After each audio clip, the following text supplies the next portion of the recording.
That's kind of Wow. crazy. I mean, you guys are like almost in sync or something. Backstreet's Still back, Excuse all me. right. I mean, That's different. Is it? You just said in sync.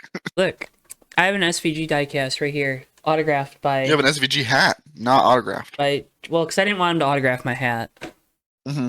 Because like I want to wear the hat, and if he autographed it, I wouldn't be able to wear it. You know. Mm. Oh, my sunburn on my wrist is peeling. Huh. Interesting. You're, That's how sunburn typically works. Yeah. do you have a good Joe? Do you have a good day today? Yeah, it was okay. Better, But, better. But I think I'm starting to get to the end of the last ibuprofen I took earlier today, so Oh. I think that's what's going on right now. So yeah, let's get through this podcast. Bow, bow, bow, bow, bow. Now, this Oh, baby. podcasting. This podcast. Now this is podcasting, Little Star Trek reference for you guys. dude. Honestly, my favorite part of Star Trek is when the guy The goes, and this is Star Trek, you know? I love when they go in a world. That's it. I They also don't really say anything after that. I don't think. I also like that part. You know, the other thing is I like when he goes, Obi-Wan, I am your sister, you know? That's a good part. Yeah. You know, they're trying to take my Star Trek and turn it liberal. So, Can't believe Star Wars went woke. Unbelievable. I'm pissed. Daisy Ridley. Ugh. Man, Wokeness. I was gonna say, if we wanted to do a podcast just ranting about Star Wars fans, I would be so down to do that, because god damn it, do I We need a not like Star them. Wars car, like really bad. Like I feel like we haven't had one in a while now. We haven't had one in a while. You Yeah, know? you know what, now that I think about it, yeah, because Jeff You're right. Gordon ran one in 05. Mm-hmm. I don't think anybody, Not I for don't any think of the they new ever movies. sponsored anybody for the new ones, No. yeah.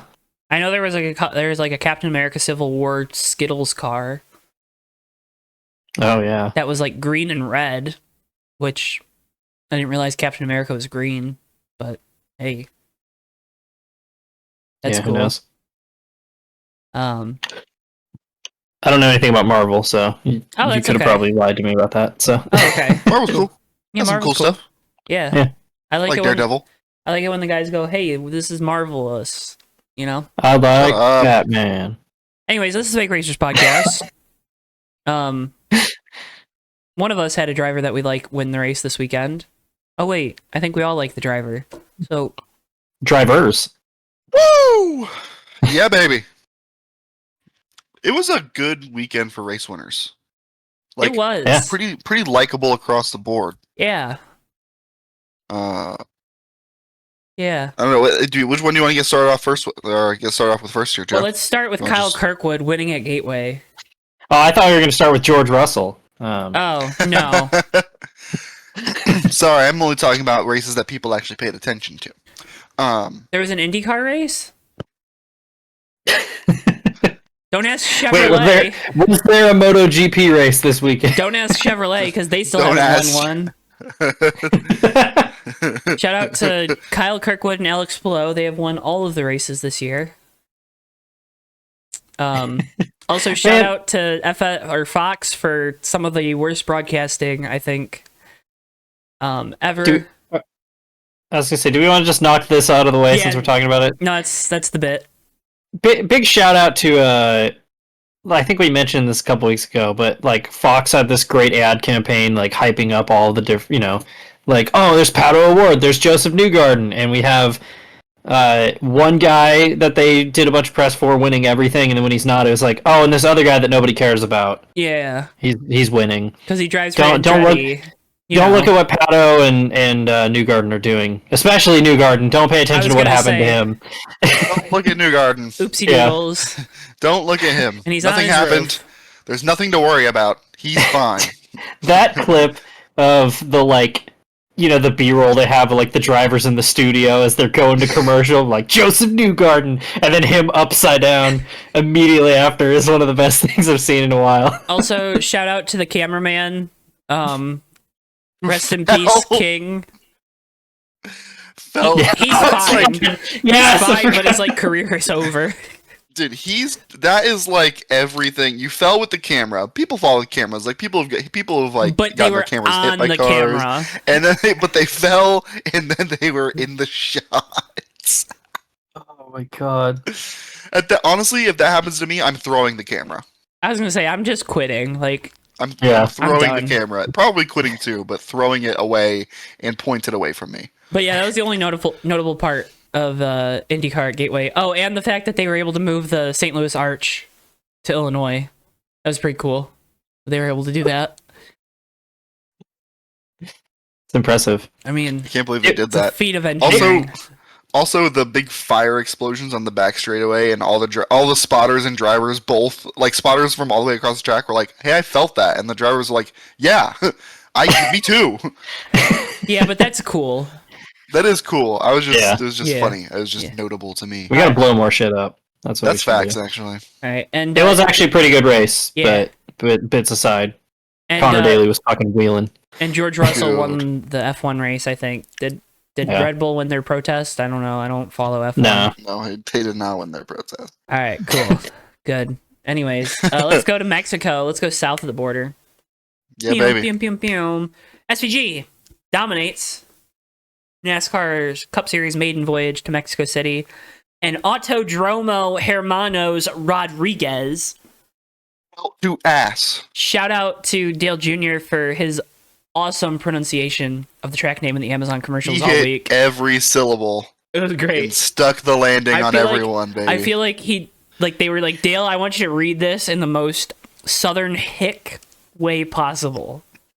And I don't think you have to tell him that. That's just how he talks. well, yeah, yeah, but no. I just He's it from was, North- it was he's- awesome, and you could tell he's that from North probably took him Carolina. like 20 takes, and like he probably ate it up on all 19. of the Let others. that man live. He did his best. No, I honestly I thought it was hilarious and it was good. It was good. Yeah. No qualms about it. Actually, there was a lot of, before we get into actual race stuff. There's a lot of that going around this weekend. Like Cliff Daniels did the little like pre-race thing that they do. Oh, yeah. That's like for the fans. Like the whole like little motivational thing. Thanks, Mr. H. Thanks, Yeah. sponsors. Yada yada. Did all of it in Spanish. Hell yeah. And- oh, that's badass. He has never sounded more stressed in his life. Like I've listened to a lot of Cliff Daniels over the radio. He's usually really cool, calm, and collected. He's really good at like leading Kyle Larson through really tense situations. That man was fighting for his life that whole time. I've never heard him so scared. It's really funny. There's clips of it. I'll have to find the link, but it's funny That's awesome. and it's cool. Jeff it's also, Gordon giving the command I sounded I just like kinda your like that. grandfather. on that too, but God. Hola Mexico. He did it. It was a good command though. Oh, yeah. I'm not a Jeff Gordon hater, but I'm a certified Jeff Gordon Disliker. gonna give him and his fans crap, but he did a good job. Well, Jeff and Gordon would honestly, have won 7 titles, so Jeff Gordiff, everyone, all the NASCAR brass, everyone that was down there, I feel like, despite some of there were some hiccups by people saying some weird crap early on, like heading into the weekend, but once everyone was there, it really did genuinely feel like everyone was enjoying it and like giving it their full attention and respect. I liked it. Yeah, agreed. I feel like I had more I was going to say, but I'm drawing a blank right now. But I think it's just cool. It's just cool to see NASCAR international. Like, this is a worldwide famous sport. Like, I think we all knew that the Mexican fans were going to be like out in droves, and it's cool that they put on a good show for them. Yeah. And we forget that NASCAR is a worldwide sport, by the way, because I saw so many tweets that were like, "This is my first time seeing Kyle Busch in person." I'm like, dude, that is so cool. Like, when I was a kid, I wanted to feel like that, and they had to wait this long for it. Like, that's so cool. they Yeah, I love seeing had that. to wait this long and only get like 7 laps. Well, I'm yeah. not just Kyle Busch. I'm just saying he was the example. The video of Todd Gilliland getting absolutely mobbed was wild. That's so cool. The Todd father. Yep. But yeah, SVG dominates. He leads 60 of 100 laps. Dominant in the rain, dominant in the dry at the end. Largest margin of victory since Kurt Busch at Texas in the fall of 2009. That is Holy- wild. God, yeah, that was a wild stat to read. Yeah, that last so during like the second stage when Ty Gibbs was like leading most of it and he was running second, like they were talking about like, oh, these are the two dominant guys, and it was either Junior or Letarte said something like, I don't think he's showing everything he has. I think he's just pacing himself. And then sure enough, like everybody was like, oh, we don't know if the strategy's gonna work out with him, staying out to win the stage and everything. And then he just dropped the hammer on everybody else. And it was like as soon as things kind of calmed down between like Bell and Bowman when they started getting racy with each other, he just fucked off and was like, all right, later. I'm going. See ya. He was literally like a second and a half lap faster than everybody else throughout that third stage. It was nuts. Yeah, that's the kind of like Shane Van Gisbergen pace we kind of come to expect at a road course, especially at a road course that's kind of new. It makes sense that he would be the first one able to adapt. Oh yeah, definitely tracks. I mean, obviously the reason he's put into this car is to win road course races. I think he had some very telling comments, though, in the media center after the race that, while yes, he understands that, and that's why Justin Marks put him in this car, he's also not supposed to finish last on all the ovals. His words, literally.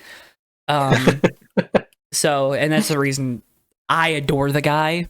Also, the fact that in his post-race interview there, he's like, what did he say? I was leaking out of both holes or something. Yeah. Amazing.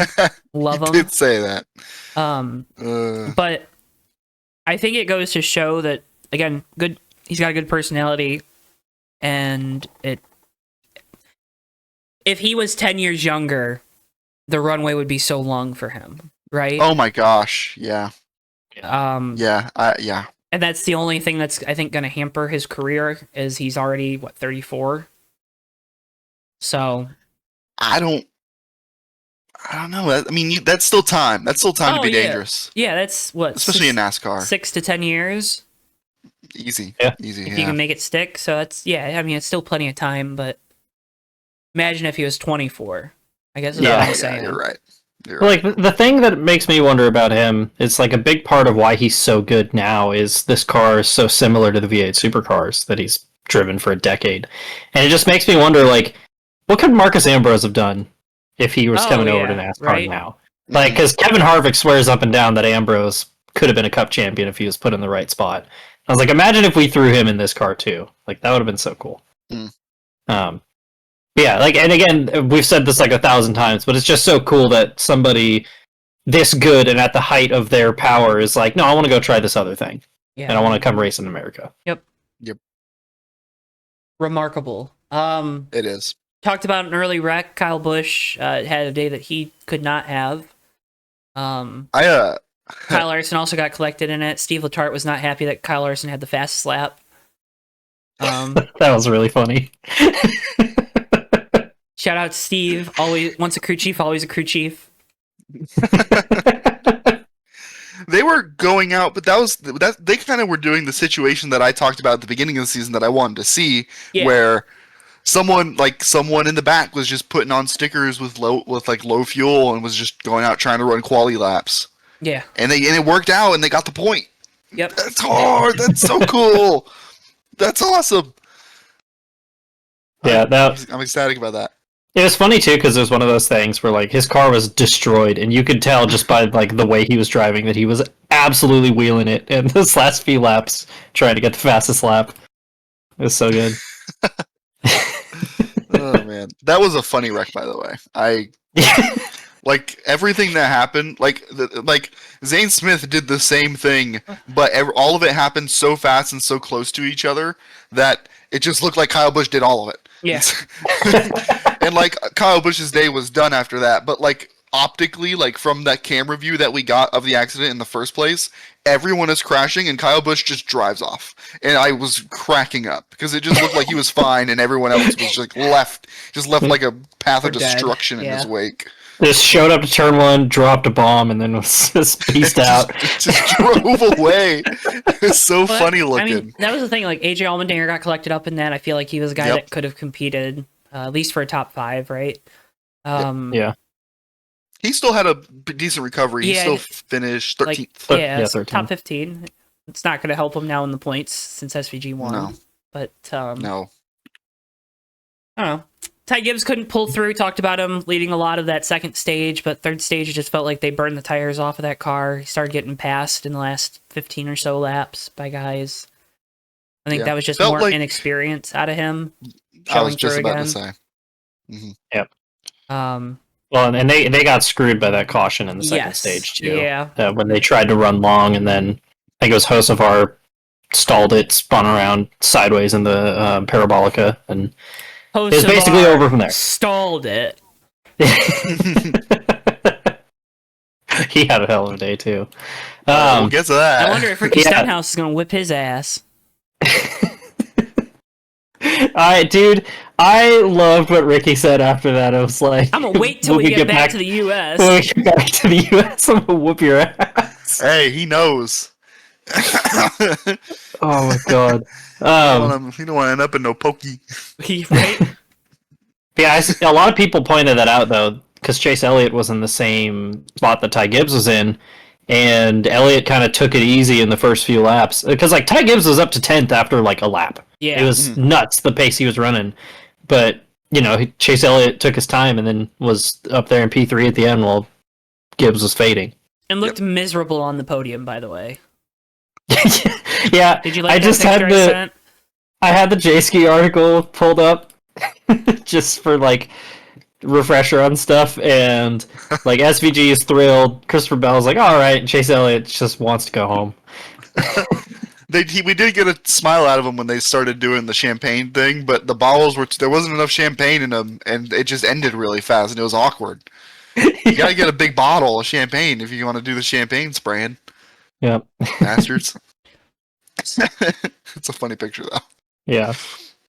I'm trying to think of other stuff that happened.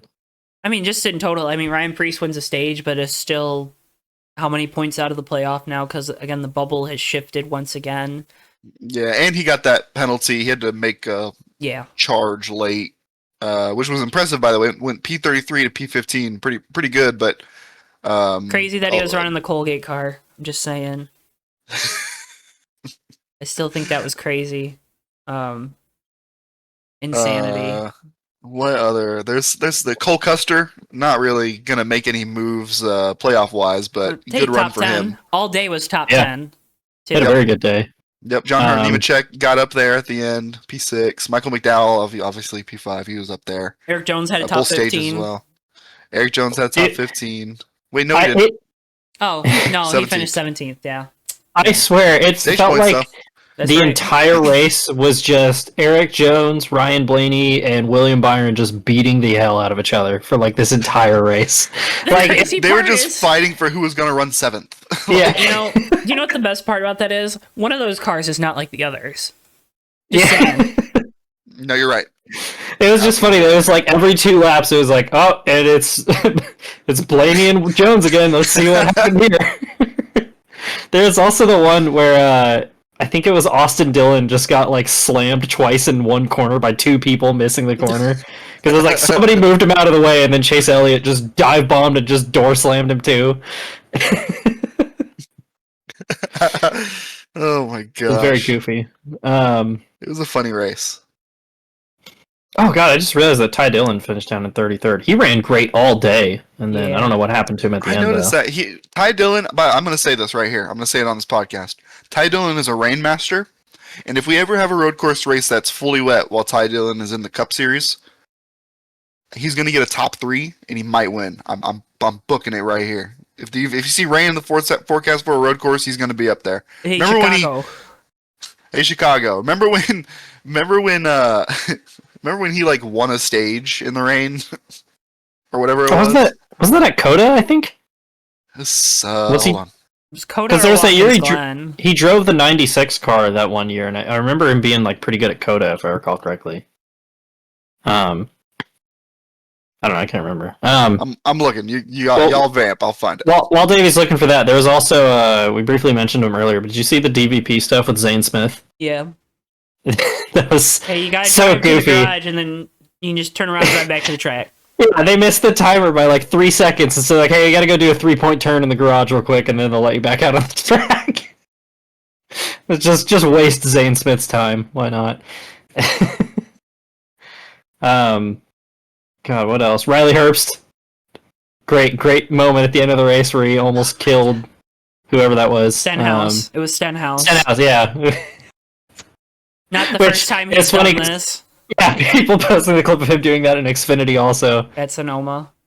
Yeah, which was crazy too because he was having a good day up until that, and then it was just like, oh no, there's Riley Herbst again. There he is. Putzing around in 35th.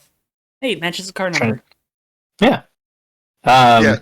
Ty Dillon won stage 1 at the Roval in 2020. In the 'cause 13 car. Yeah, in the Geico car, and it was rainy. That track was wet, but he decided to go on slicks and gambled, and he killed him. It wasn't even close. He was just better. He was just better that day for one stage. Also, shout out Alex Bowman, where they were mentioning he literally couldn't walk on Wednesday, like from hurting his back last week. Oh yeah, and then that was rough. Came home P4. So shout out Alex Bowman. Huge points day that they needed. So that bleeding. hopefully will stop their free fall. Of late. Yeah, and then also we briefly touched on it, but we got Hocevar v Stenhouse round 2. This one was much less maybe not intentional. It was much less unintended, I think was the right term, but like it was also worse optically though. Yeah, and it's one of those things where there was like body language with Carson's car that you could tell that he was like, I fucked up, because he outbrakes himself and runs over Stenhouse, and then he just kind of rolls straight into the runoff to just kind of think about what he did. Like he knew, he was like, of course the one guy that I outbrake myself and run into is the one guy who already hates me. Yeah.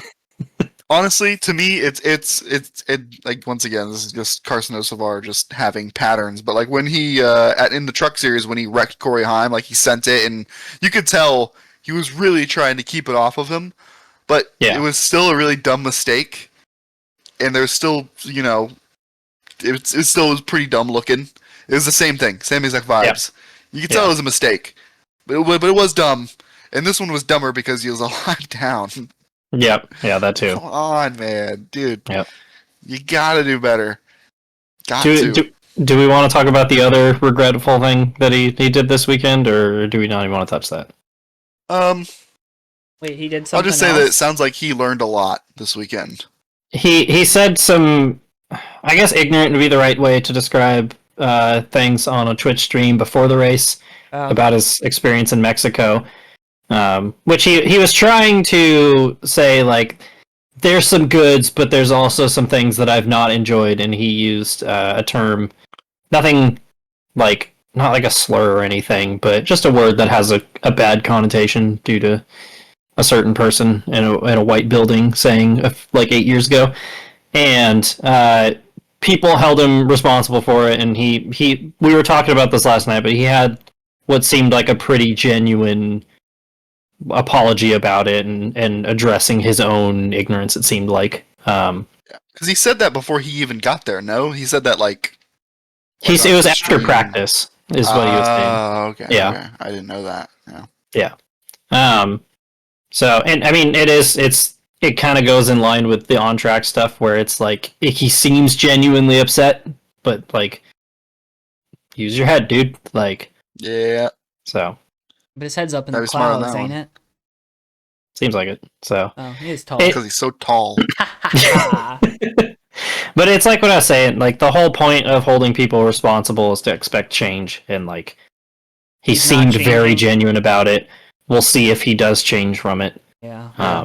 He did make a funny joke in the apology as well, which made me feel like, it actually kind of maybe was him, because he said he might actually have to stay there to keep away from Ricky. So yeah, I did see that.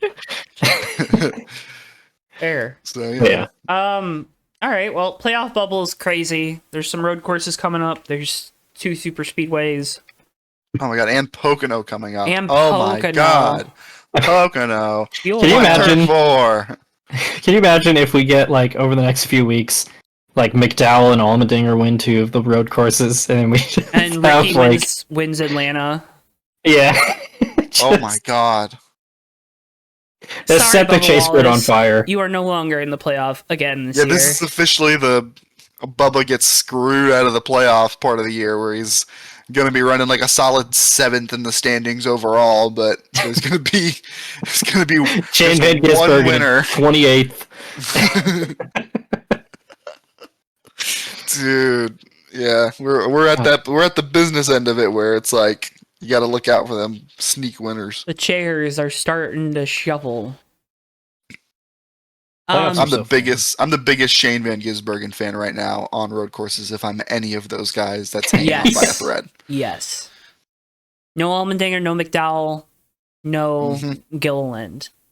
Yep. Sneaky good road course racer, that Todd Gilliland. Yeah, Just that saying. is true. It's true.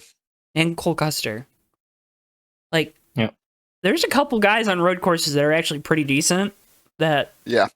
You might be a little concerned about. Yeah, Cole Custer is a good one that I didn't even think about. Yeah. Yeah. He's So- been really quiet this season, but Yeah. Yeah. Well, you know. SHR things. No, actually, HFT things. Oh, sorry. I mean, it's effectively the same thing. No, it's not. Anyways. Daniel Suarez What the fuck was that? won the Xfinity race despite not actually. qualifying for it. That was Yeah, cool. Nobody was angry about that in the end, like we said it's a couple fitting. weeks ago. Yeah. I was Yeah. gonna say it's fitting that we talked about that, and it was like I feel like this is gonna result in something dumb, and then the one car that had applied 2 wins. And it was like Taylor of Gray course was it not was- happy about finishing second, but He do you got think first he's place even? points. Like, okay, Yeah, but his crew's like, hey, but you got first place points though, and he's probably just even more mad about that. right? Yeah, fair, because he didn't get locked in, right? Yep. No hardware either. No Um, hardware, but does he get first place prize money? That's a good question. Because Suarez, Might have to look they it don't up. No, get ask- prize ask money. him. The 9 team doesn't get prize money either. I think is how it worked, right? Oh, then they probably do. Yeah. So, Huh. who knows? It's fine. Oh man. But Suarez winning, that was cool. Hearing the stadium Dude. erupt when he That took the lead on needed to Sunday was happen. cool. Yeah. That needed to happen. I was so happy that happened. Also, you could tell Taylor was trying not to run him over on that last restart. he got a little too close in the last corner too. He He did, got and it's- really close it's to like- not leaving Mexico City. I was ever like, again. dude, are you sure? Like, you already drive a Toyota, so people here in the States aren't gonna like you. Do you That's really like want if to you, that's like another Wright country Rear and hate Dale you? Jr. at Talladega, man. You just that's a You bad can't time. come back from that. No. There was I don't know if you guys heard it, but a very funny transmission to Christian Eckes when he was running second, and his crew was telling him like, "Yeah, let's just focus on getting a top 5 here. Whatever you do, do not run into that guy in the lead." But yeah, like so he led laps, I think he led laps earlier in the race. But when it came down to that final restart where he was like 3rd or 4th, and Zilich and Gibbs were on the front row, and it was kind of lined up like this would be kind of cool, and then I don't know what Zilich was doing on that restart, going into the first corner, but It's just having fun. yeah, just did some what we refer to as agricultural racing into the first corner, and just basically takes him and Ty Gibbs out, and then all of a sudden Daniel Suarez ends in the lead, and I think at that point everybody was like, holy shit, this is gonna happen, like, because nobody's gonna move him, like. No. Yeah, man. Speaking on the Zilich thing, I hope he does not get rushed to Cup because he's as a devout Connor Zilich fan, he makes a lot of silly mistakes like that. Yeah. And he could have won a lot of races this season if he wasn't doing that. So there You know is what I mean? something to be said, though. The Xfinity car race is so much different than the Cup car. Again, another thing that I took away from a lot of what SVG was talking about post races, having to learn this car completely over. Like, it's completely different from the Xfinity car. Yeah, you learn how to do ovals and stuff, but it's night and day. Mhm. So I do wonder if that plays a role in how fast Mr. Zilich gets moved up to the Cup Series. Yeah, that's a Because good you're seeing point. guys like Carson Hocevar who ran like 8 Xfinity races, and they're doing fine Mhm. in Cup. Same with Zane Smith to a lesser degree. But they're doing fine just skipping Xfinity altogether. Yeah. I guess that's a good point. Like that progression isn't like I don't see Corey Heim as someone that's going to run an Xfinity long term. No, and I agree with that. But I do think I think there's a difference between finding pace with a car and getting used to a car and making rookie mistakes. Because some Fair. of Connor Zilich's rookie mistakes haven't necessarily been because he doesn't know how to drive the Xfinity car. He has to learn the Xfinity car more. I think he is very handy driving the Xfinity car, and my assumption is when he does move to Cup, because he will be very fast there too. But his mistakes are more, high pressure situation, misses the breaking point, causes a mess in turn one. A veteran driver with his amount of talent would probably cruise to a win. Usually, is what I mean. Yeah. No, that's fair. That's fair. Yeah, because we kind of saw the same thing at Coda, where he ran into just about everything, and he still won because he's that good. But like that was the thing that he said after the race, is he's like, I did not make it easy on myself. But yeah, and I mean, it like a prime example, like Carson Hocevar is a perfect example of having the talent, but like we just talked about 5 minutes ago, like he still makes those mistakes. Mm-hmm. Just comes with experience, though. Yeah. Yeah, chaos on the last, like second to last restart or whatever. Absolutely junked. I'm trying to remember who all got wrecked in it. Pretty sure that was the one that it took out 2 of the 3 Alpha Prime cars in it. Just chaos. Trying to think if we had anything else to. I'm trying to remember other important moments from this race. Ross Chastain is a treasure in the booth. Oh yeah, he was great. Ross was good. I didn't get to watch, and then actually, I didn't actually get to watch Xfinity, but I made sure to watch like the full highlights thing that NASCAR does on their YouTube, and I was like, who is that? Why do they sound good? I don't know who that is, and I had to, when I heard it was Ross, I was kind of amazed. I don't really see him as being that guy, It's crazy. It's almost like guys that really love the sport make really good TV announcers, and guys that are just here for the check maybe shouldn't be the TV announcers. I don't know. Jeff Gordon. Sorry, Clint had something Boyer, in my throat what? there. Whoa. Clint Boyer. Whoa. Whoa. Yikes. Oh, did I say something? Sorry, guys. Jeez. Come on. Oopsie Hey. doodles. Guys, we've had a weekend of it. Should NASCAR come back to Mexico in 2026? Yeah. No. Yeah. Why not? I would like to see them. Okay, we went south of the border. Now let's go north of the border next year. I don't think we have to go to both. Au revoir. Like, I would like to see it be okay. We go to Canada one year, we go to Mexico the other year, and do it that way. I agree. The other thing I would like to see them do, if they're going to do that, is switch the Mexico date to be right after Charlotte. I think that would be better for teams, I would assume. Maybe. I don't know. Yeah. I heard chatter that they were trying to move it. If they do have it, they want to move it near the West Coast swing, with the rest of the West Coast swing, excuse me. That's fair. Which also makes a little bit of sense. Or like make it around to like after or before Texas. Probably after Texas, right? Or Coda, right. Even. Like you could do 2 road courses in a row. I mean, that's not going to... Yeah, they could. That's not a big deal. The only thing is, but I agree. If that's the case, like if you put it with the West Coast swing, it's going to be a Fox race. Oh. So. Damn, yeah. Okay, well, never mind. Damn, that's actually a bum. That actually bummed me out when you said that.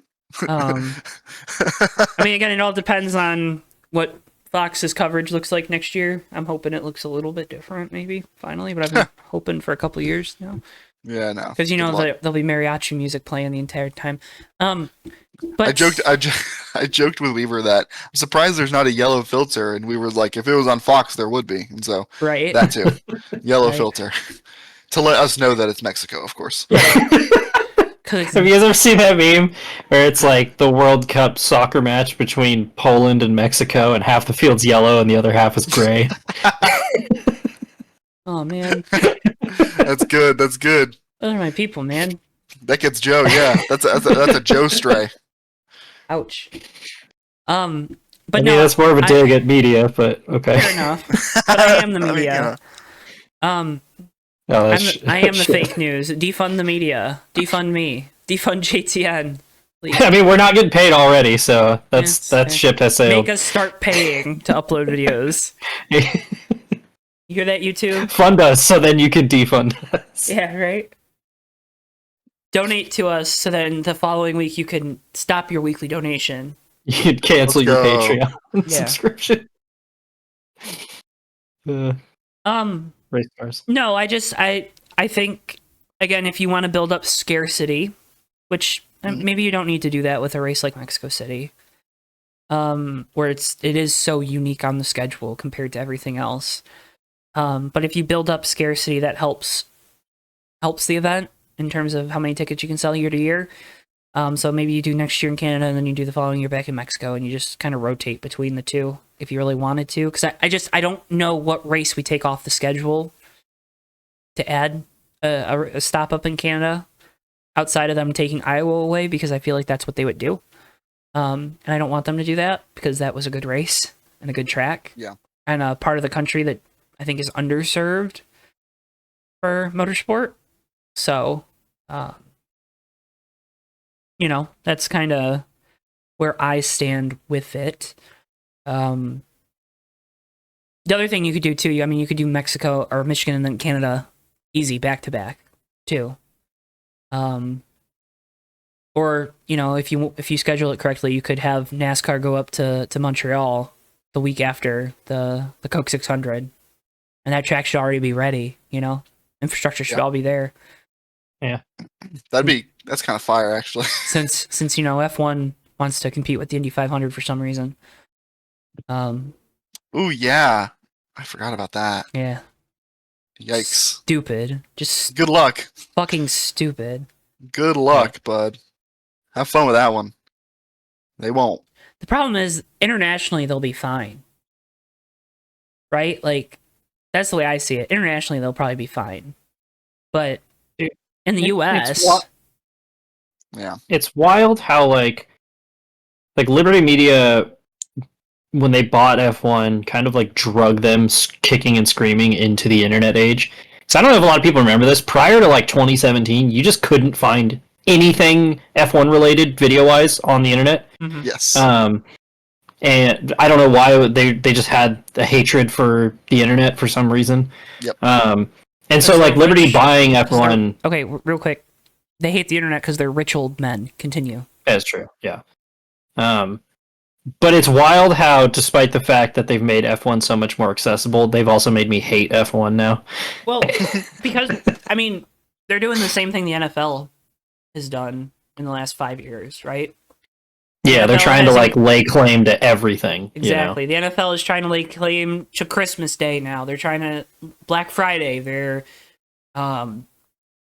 Saturdays in December, and now the first Labor Day weekend, and they're trying to take everything from every other college football, but they're taking these slots from other sports to try to assert their dominance for whatever reason. And I feel like that's what F1 and Liberty Media is trying to do. I don't know why. Because we all know motorsport works better when they all work together. I can't help but think it's it's all part of a ploy of they smell blood in the water with Penske's ownership, and they want to buy IndyCar and turn them into an F1 feeder. Like we always are scared of, And I feel like they almost think if we can go head to head with the Indy 500 and beat them in ratings, then we got them, Yeah. But good luck. It's the Indy good 500. luck. No, that's not good.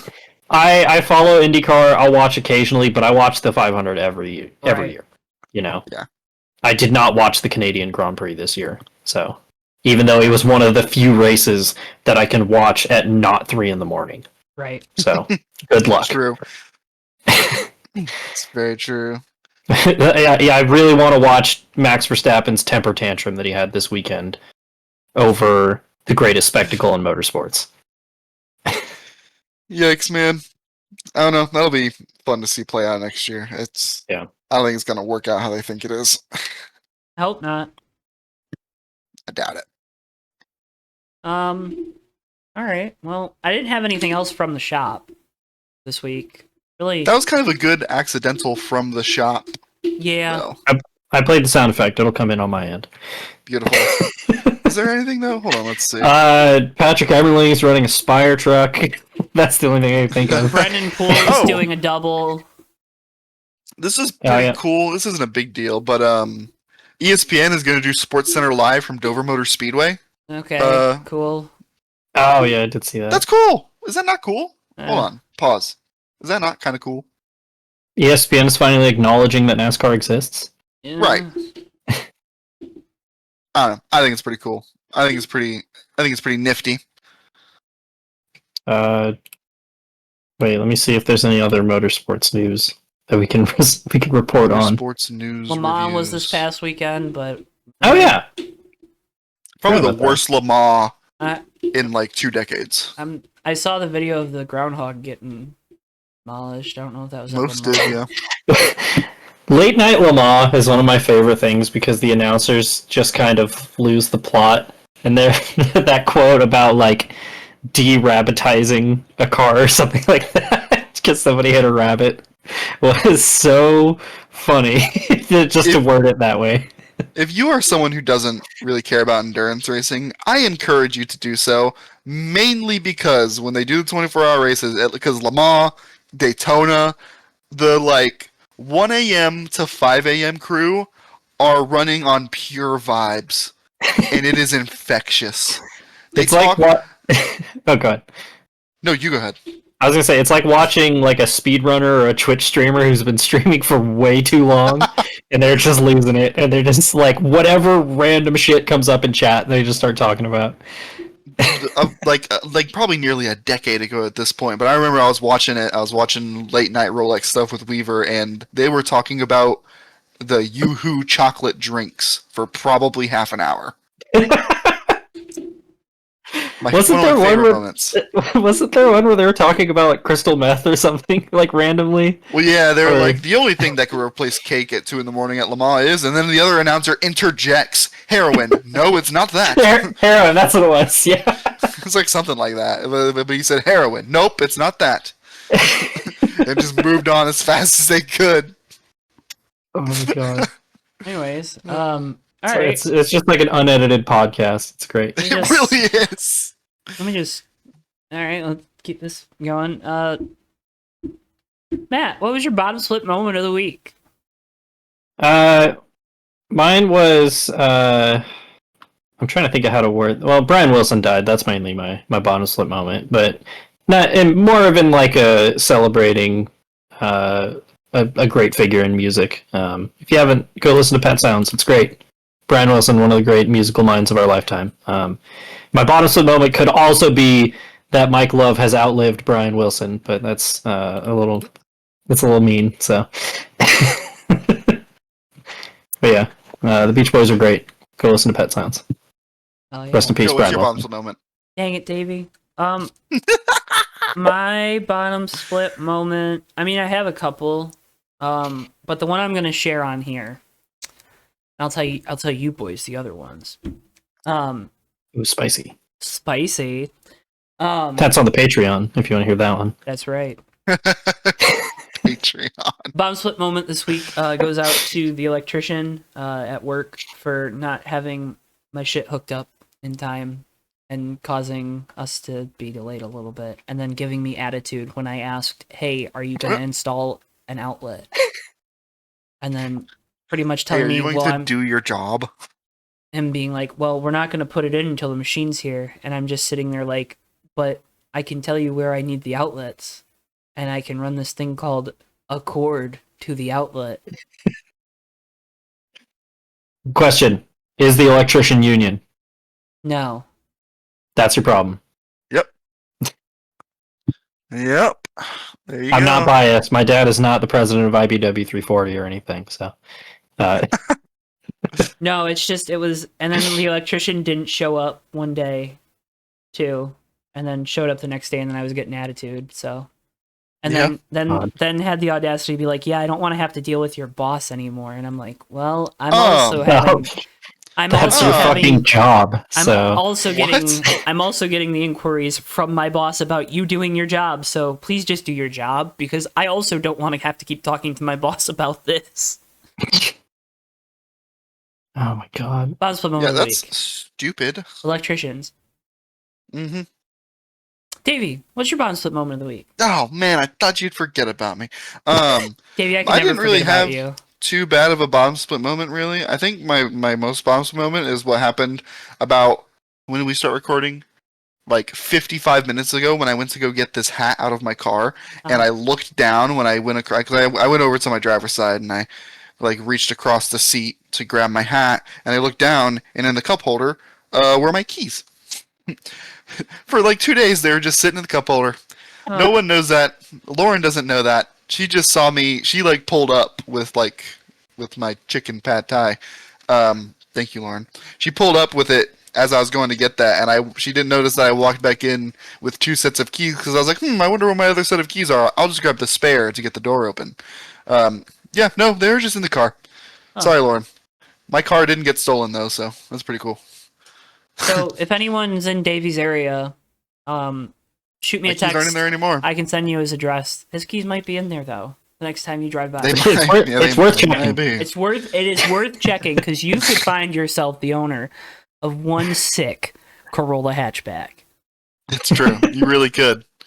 Low miles, you'd be great. Yeah. But yeah, for anyone who says that Jacksonville is a dangerous town, my keys were in my car for like 2 days. Yep. 0% of cars are robbed in Jacksonville, Correct. as it turns out. Based on my empirical evidence. Based on one data point. All right. Well, That's all you need. Davey, that's your road to pro moment then for the week, right?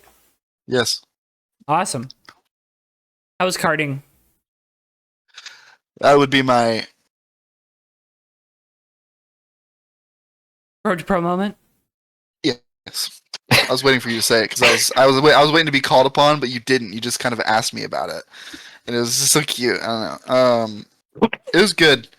We weren't good, but it was good, if that makes sense. Sure. Well, so Weaver came, friend of the show, Joseph Weaver, big fan, Big good Daddy crew Weave. chief, Big Daddy Weaves. He came and helped. We were thrashing all wheels and tires and changing oil, and we I don't know if you saw this picture, or I don't know if either of you guys saw this The picture. fucking 3-foot long. He had a fucking like lantern torch thing, and Oh my we were God. trying to get the front drain plug of the engine off, and it wouldn't fucking go. We have this tiny ass wrench, it wouldn't go, and he's like, "Is this important?" And I look at him, and he's fucking holding it like he's about to go fucking protest or some shit. And I'm like, I don't think so. Gets on there, gets the wrench in there, he hooks that bad boy on, goes and pulls, bends the lantern. Bends it. Didn't do shit. We got the back one. There's a back. We don't want to use the back one because the way the engine mounts on the engine mount on top of the chassis angles the engine like 15 degrees forward, and so makes sense. the back engine mount, the back like oil, the drain plug is like, yeah, oil will come out of it, but you gotta fucking tip the bitch over. I was gonna say, yeah, you gotta lift the whole thing up. Fucking Yeah. pain in the ass. Anyway, get to the track, getting all set up. It's like 99 degrees and humid. First practice session, because I'm like, this whole time, like, I'm like running around trying to do everything on my own. Like people are there to help me, and I'm grateful. But like in that moment, I'm like, I have to do this. Like, I can't I gotta make sure this is all done. Like, I'm stressing. I go for practice, and I'm so dehydrated and worn out from like 2 days of just thrashing on wheels and tires and all this other stuff that I've been doing. Like after 3 laps, I'm totally gassed. I get out, and I'm like, I gotta get this stuff off because I'm about to pass out standing up. After practice, I sat in the AC in the car with a lot of water and Gatorade and rested and let people help me. Even though I hate when people help me, I let people help me, and didn't qualify last. P7 out of 10 in qualifying. Ran the pre-final. Kind of sucked in the pre-final. We weren't very good in the pre-final. We did finish P last in the pre-final. But we made a few pretty decent changes to the go-kart. I did a lot of like debriefing, trying to figure out what am I doing wrong? How can I drive this differently? Like how can I approach this a little bit different? I definitely still have rust. Like I'm missing something in some places, like a little bit. And a tenth in every single corner there is a half a second. You know what I mean? So it adds up fast. And then in the final, I hadn't the longest run I had done in that go-kart just because I'm not conditioned. I'm a little out of shape. It's been hot. The longest run I'd done was the amount of laps that were in the pre-finals was 8 laps, and the final was 12 laps. And so we get to about lap 8 or 9. I'm kind of hanging on to, I don't know what place I'm hanging on to. Probably about 7th again, or 7th or 8th out of 10. I'm hanging on to the person in front of me. After about 7, 8, 9 laps, I run my fastest laps, lap 7 and 8, I think. And then after that, I just gas. My core is exhausted. My arms are tired. I get sloppy. I get less consistent. And we don't really improve from there. But we went the full night. I did not fall out of the seat once. In fact, I felt better after my 8-lap pre-final than I did after 3 laps of practice. Didn't break. Didn't wreck. And I'm excited to go back. So, successful night. Woo. Big Racers Podcast is back on track, baby. That rolls. Ow. Matthew, what's your road to pro moment? My road to pro moment is my brother's friends. We went to the skate park on Saturday. We had a bunch of BMX guys there. And my brother's 2 friends in their mid-30s just beefing with a couple scooter kids the whole time we were there. It was a good time. Because it's always fucking scooter kids. It's always scooter kids, dude. Like, it's funny. It's like skateboard etiquette, you know. You don't have to say, hey, we're going to go, and then you're going to go. But, like, you know, you see somebody go and do their line in the bowl, and then you drop in, and you stay clear of the coping. And these fucking scooter kids were just sitting there with their scooters hanging over the coping every single time somebody would drop in. And our buddy Dylan just about cleaned this dude out about 3 times. And eventually, he like went to jump this hip transfer, saw him there, bailed off his bike midair, and just like yard sailed to not kill this kid, and then just like picked up his bike and he was like, "Fuck this shit, I'm going home." Fucking, and then just like angrily threw his bike in his truck and went to leave. And then our other buddy, just like after he left, got snaked by these guys again, and just started like talking to him from across the park and was like, "Hey man, did you not see like how mad that guy just got that like you guys keep hanging over the coping and like getting in the way?" And like they were giving him kind of like a sarcastic like, "Yeah man, we hear you," and he's like, "You can be mad about it. It's just etiquette, man." like, like just clowning on these dudes. Just scooter like kids, dude. Even I know to hate scooter kids. Like, what are we doing? Yeah, and the best part too is it's always like the stereotypical scooter kids where you're like, you know, they're 2 rich kids with nice scooters and they can't land a single trick. like, it's like every time they would just drop in, launch out the other side of the bowl, do like 4 tail whips, and then not even come close to landing it. And I was like, man, one of these days you're gonna have your feet still on it. It'll be cool. I'm all for, if you're a new guy and you're figuring stuff out, God knows I still am riding park on a BMX bike. Like, that's cool. Just don't get in the way. You know? Don't hang over the coping while people are trying to carve on their bike. You're gonna die. That's good advice. So, yeah. All right. Joe, how about you? Joe? Ah, damn it. You can't take my bit. I don't know. Nothing good happened this week, so. Shut up. Shane Van Gisbergen won. SVG won the cup race. That was cool. Hell yeah. Pretty good. All the NASCAR teams good have one. made it back from Mexico. That's pretty cool. Contrary to what some spotters want you to think. Right? Not the usual suspects this week, too, which is crazy. Oddly enough. Yeah. Yeah. Everybody getting drunk in Myrtle. Anyways, Yeah. folks, we can't thank you enough for watching this week's edition of the Fake Racers podcast. Make sure if you haven't already, drop a like on the video. Make sure you are subscribed. Leave a comment on Spotify. You can follow at Fake Racers on Twitter. And yeah, you boys got anything going on this week? No streams this week of USRL races, so I don't think so. Dang. All right. Yeah, I know. Well. Ryan Pace will be making his debut soon, I expect. Ooh. One of these days. I'm a big Ryan Pace fan. I know you are. When am I going to make my USRL debut? That's a good question. When will I have the itch to race? It's up to you, man, whenever you want. Anyways, folks, can't thank you enough again, as always, for watching, for listening, and we hope to see you guys next week on the Fake Racers podcast. Goodbye.